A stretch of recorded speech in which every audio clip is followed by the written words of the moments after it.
तैयार है। वरुण, क्या हो गया कागज वाले शेयरों में?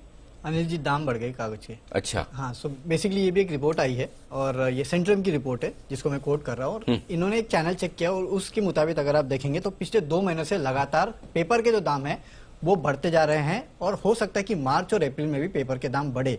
तो बेसिकली पिछले 2 महीने में अगर आप देखेंगे तो पेपर कंपनियों ने 2 बार दाम बढ़ाए हैं। 12 से 14% के आसपास की बढ़ोतरी जो है इन्होंने कुल मिला के की है और मार्च के अंत तक या अप्रैल तक करीब 6 से 7% के आसपास के दाम जो है वो और भी बढ़ सकते हैं। अब इसमें हो ये रहा है ना अनिल जी बेसिकली कि देखिए, एक होता है ग्रेड ए मिल्स और एक होती है grade B and C mills. तो ग्रेड ए मिल्स जो होती है वो बेसिकली पेपर पल्प से पेपर को बनाती है और ग्रेड बी और सी मिल्स जो होती है वो खासकर जो वेस्ट पेपर होता है उससे कहीं ना कहीं पेपर जो है उसको रिसाइकल करके पेपर बनाती है। पिछले कुछ समय से वेस्ट पेपर की काफी किल्लत हो गई थी। यूरोप ने भी वेस्ट पेपर के ऊपर बैन लगा दिया था, ऊपर से चाइना से भी डिमांड आ रही थी, इसके कारण वैसे ही वेस्ट पेपर की शॉर्टेज चल रही थी। और अब हुआ यह है कि स्कूल, कॉलेजेस और ऑफिसेस खुल गए हैं तो पेपर की डिमांड बढ़ गई है। तो जो ग्रेड सी और बी मिल्स है उन्होंने जो ओवरऑल पेपर के कॉस्ट है उसको कहीं ना कहीं बढ़ा दिया है। क्यों? क्योंकि वेस्ट पेपर की जो किल्लत थी उसके कारण वेस्ट पेपर के दाम जो है उसमें बढ़ोतरी हुई और इसके लिए इन्होंने दाम बढ़ा दिए। इनके दाम बढ़ाने के चलते हुआ ये कि ग्रेड ए मिल्स जो है, जो कि पेपर पल्प से कहीं ना कहीं बनाती थी पेपर, उन्होंने भी अपने दाम बढ़ाना शुरू कर दिए। तो इसके लिए अगर आप देखेंगे तो कंसोलिडेटेड जो पेपर के दाम है उनमें अच्छी खासी बढ़ोतरी देखने मिली। पिछले 1 साल में अगर आप देखेंगे तो राइटिंग और प्रिंटिंग पेपर के दाम जो है उसमें करीब करीब 70 से 90% के आसपास की बढ़ोतरी देखी गई है।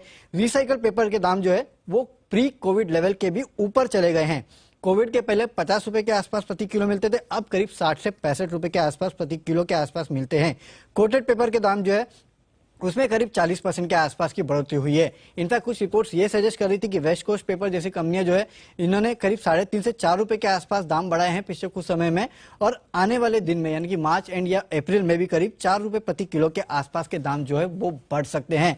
तो यहाँ दोहरी मार पड़ रही है। एक तो आपके जो वेस्ट पेपर है उसकी कहीं ना कहीं कमी हो रही है जिसके कारण आप देख रहे हैं कि इनका इनपुट कॉस्ट बढ़ रहा है, इसके लिए इन्होंने इसको पास ऑन किया। दूसरा, स्कूल, कॉलेजेस और ऑफिस जो खुल रहे हैं उसके चलते अचानक एक पेंटअप डिमांड टाइप सिचुएशन बन गई जिसके कारण भी जो ओवरऑल पेपर के दाम है उसमें बढ़ोतरी देखी गई है। तो पेपर के दाम अभी तो बढ़े हैं, हो सकता है मार्च एंड या अप्रैल में फिर से एक बार ये लोग बढ़ोतरी करेंगे। ये वही पेपर है जिनसे नोट छपते हैं। ओके, तो पेपर के दाम तेजी से बढ़ रहे हैं, स्पेशली वेस्ट पेपर के दाम तेजी से बढ़ रहे हैं। मतलब कुछ न करते हुए भी हमारी रद्दी महंगी बिकेगी। वो बिकेगी महंगी क्या पता नहीं, लेकिन जो लेंगे वो तो महंगा ही लेना है। हाँ, नहीं तो रद्दी भी तो महंगी, तो इसमें लिखा ना है ना, क्या भाव है? 60 रुपए 80 रुपए किलो की रद्दी? नहीं, इतनी थोड़ी है। रिसाइकल पेपर है। अच्छा, रिसाइकल पेपर अलग होता होगा, अखबार की रद्दी अलग होती है। वो रद्दी अलग होती है। हाँ, तो चलिए, तो रिसाइकल कागज 60 से 65 रुपए। अच्छा, पहले 50 रुपए किलो, तो रद्दी तो 20-25 रुपए किलो ही होती है अखबार वाली।